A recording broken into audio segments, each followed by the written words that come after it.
Assalamualaikum warahmatullahi wabarakatuh dan selamat sejahtera. Kita sambung bahagian yang kedua untuk topik kecerunan dan luas di bawah graf. Pada bahagian 1 saya telah terangkan tentang graf laju masa.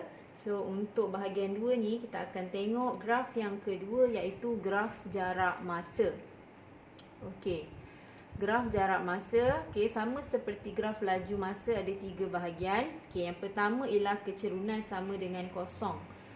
Untuk graf jarak masa, kecerunan sama dengan kosong bermaksud objek itu berhenti, ataupun objek itu tidak bergerak.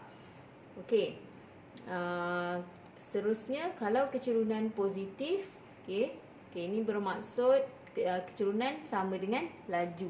So kalau soalan minta cari laju ataupun kadar perubahan jarak, awak kena cari kecerunan. Yang ketiga ialah kecerunan negatif.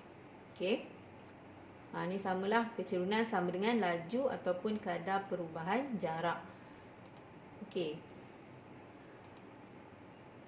Ini sama seperti sebelum ni. Ada 2 rumus yang awak kena tahu. Laju sama dengan jarak bahagi masa, dan purata laju sama dengan jumlah jarak bahagi jumlah masa.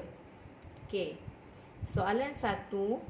Graf jarak masa di bawah menunjukkan pergerakan bagi suatu zarah dalam tempoh 10 saat. Soalan A. Nyatakan laju zarah itu dalam 3 saat yang pertama. So nak cari laju, macam mana nak buat? Awak mesti cari kecerunan. So dia nak 3 saat yang pertama. Garis yang berwarna biru ni, letakkan koordinat 3.30 dan bawah ni asalan 00. So masukkan dalam rumus, awak akan dapat 10 ms negatif 1. Seterusnya soalan B. Nyatakan tempoh masa zarah itu berhenti. So zarah itu berhenti dekat mana? Dekat garis yang mendatar. So dia nak tempoh masa. So ni garis mendatar ni bermaksud zarah itu berhentilah, dia tidak bergerak. So tempoh masa kita akan tengok pada paksi X.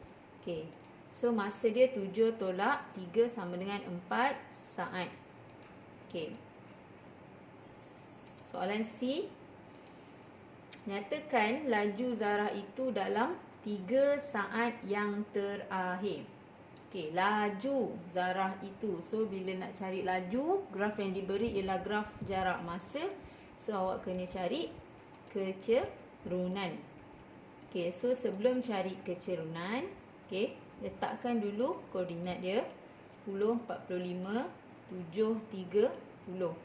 Ini 3 saat yang terakhir daripada saat yang ke-7 hingga ke-10. So kira macam biasa, awak akan dapat 5 ms negatif 1. So soalan yang kedua.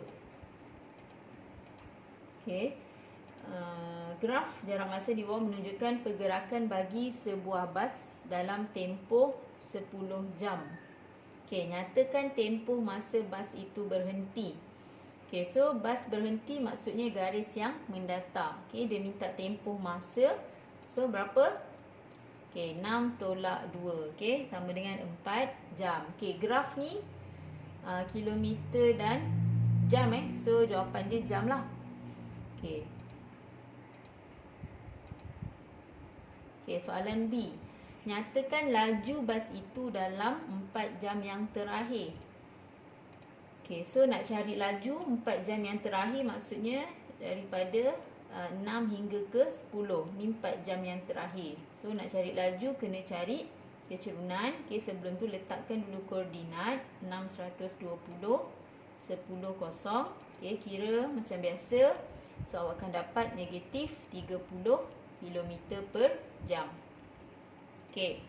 Dan yang terakhir, nyatakan laju purata bagi seluruh perjalanan. Okey, laju purata ni samalah dengan purata laju, iaitu sama dengan jumlah jarak bahagi jumlah masa. So sebelum awak kira purata laju, awak kena kira dulu jumlah jarak.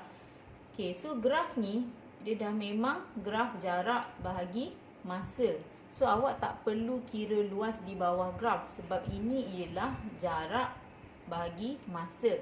Kalau luas di bawah graf tu, itu ialah graf laju masa. Okey, so daripada sini yang warna hijau ni dia bergerak ke atas. Okey, jarak dia ialah sebanyak 120 km. Okey, dekat garis yang mendatar ni dia tak bergerak. Okey, kemudian dia pergi patah balik. Okey, jarak dia tetap sama iaitu 120.